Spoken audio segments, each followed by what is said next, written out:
So I ordered a tank cover from SimonKustom out of Brazil. It took about, I think 3 weeks to get here. So I'm gonna do a little unboxing. I've already taken it out, but I wanted to show you all how it came wrapped. So nicely. If you get it out of the bubble wrap, it comes in this nice drawstring bag.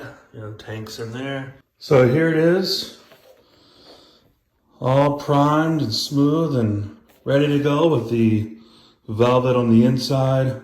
So here's the tank cover we got from SimonKustom. We're gonna do a patina job on this, or at least attempt to. I've never done one of these before. Not a painter at all in the least bit, but the tank cover comes from SimonKustom, already primed and ready to go. The first layer we're gonna put on there is this black. All right, so that's dry. So next we're gonna add the rust texture. And we do that by first applying some glue, some like watered down, not a whole lot watered down, but some watered down glue to the areas that we want the texture to show up in the end. So I'm gonna do that with this little foam brush. I'm using Gorilla Glue that's kind of got some water in it to like thin it out just a bit. So yeah, let's put some on.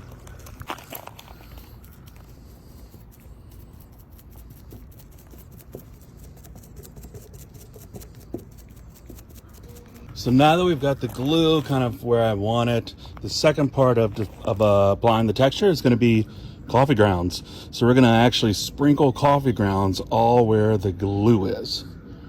So now that that is dry, the coffee grounds, I bought these stickers to put on the side of the tank, and I've already put one on. I put it over top of the first layer of coffee grounds so that you can get actually a little bit of texture in there. I don't know if you can see that. And now what I'm going to do is I'm going to go back over around where this meets here and this meets here and put more glue and coffee grounds over top of it so that it looks like that the rust is over top of the logo. And there's a logo for this side, there's going to be a logo for the other side too.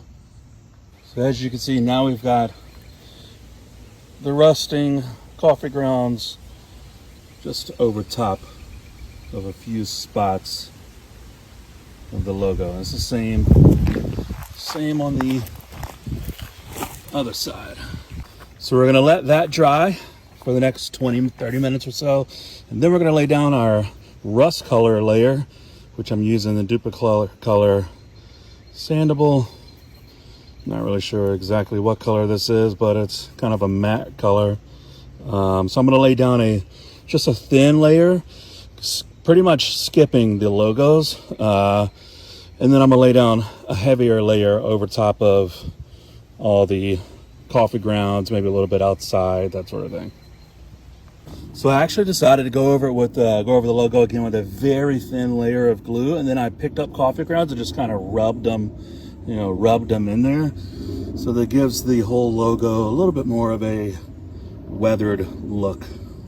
All right, now that I've got the second layer on there, I'm going to lay over another thin layer of this black on the rust spots here, just to kind of give it break it up a little bit and not be just this uniform color here.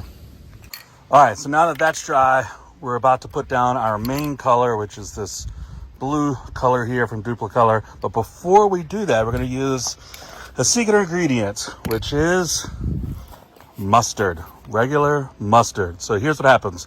We're going to put some on the plate here. We're going to take one of the sponges and we're going to sponge the mustard onto the spots that I want to show through in the end, these rust spots. I'm not going to cover up all of them with the mustard because I do want some of them to be underneath the blue paint. But basically what happens is we're going to put down the mustard, and then we're going to spray our paint on, and we're going to let that dry. And then after it dries, we're going to take water and we're going to wash off with a washcloth the areas that have the mustard on there. And the areas where the mustard was, the paint, the underneath will show through. So basically, do not put this mustard where you want paint to stay. So like in this area here, that are there all through here, right? I want the blue color to stay in there. I do not want the blue color to stay in some of these rust areas here, so that's where the mustard goes. So now we're in the process of wiping off the mustard. So we just, like right here, we spray some water, take our rag, and literally wipe that off. Instant rust. So here's kind of where we are now. Close up on the rust. Let me see if I can do this. There we go. So I'm gonna take a paper towel and get rid of all these, you got hairs. Probably used the wrong rag. Now I got hairs all in it, but no worries. It literally just kind of wipe this down. But you can see how well that turned out. You got what looks like chip paint. The logo, I'm probably gonna take some paint thinner and take off some of this, some of this blue here, so it's some of the more of the gold shows through. But overall, looking really good. So now what we've done is the blue paint, I covered up the logo a little too, actually I almost pretty much completely covered up each logo. So I just took some sandpaper, I think 80 grit sandpaper, and then just sanded off the blue off the logo. A little bit of the sticker came up right here, but that's okay. I kind of like that because as you can see, it looks like it's actually painted on there, baked on there. So yeah, turned out nice. Next up, lay down a clear coat. This is the matte clear coat. I know it says for wheels, but I'm pretty sure it'll work for this too. So yeah, I don't know how many layers I'm gonna do with this. We will see. So just put the third coat of clear coat on there. Looking pretty good. I'm probably gonna do one more coat. So unfortunately, this is not as easy as the Harley versions of the tank cover, because the Harley version, you can just undo the gas cap, take the gas cap, slide it on, put the gas cap back on. For the Indian version, it does not work like that. You actually have to take the speedometer off and of course push the handlebars back in order to get the actual tank cover on. Kind of a pain in the ass, but it has to be done. So there is the final product. I'll tell you, well, let me just give you a quick look at it.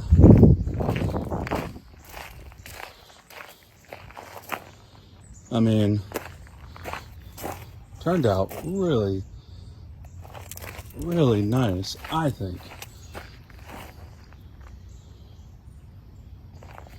Super happy with it. Here's how it is on the tank. So actually this cover, if I had only gripe, so it seems kind of loose. I'm curious how that's going to be actually riding, because you can see it has a little bit of a play in there. But other than that, yeah, super stoked about it. Let me know what you guys think.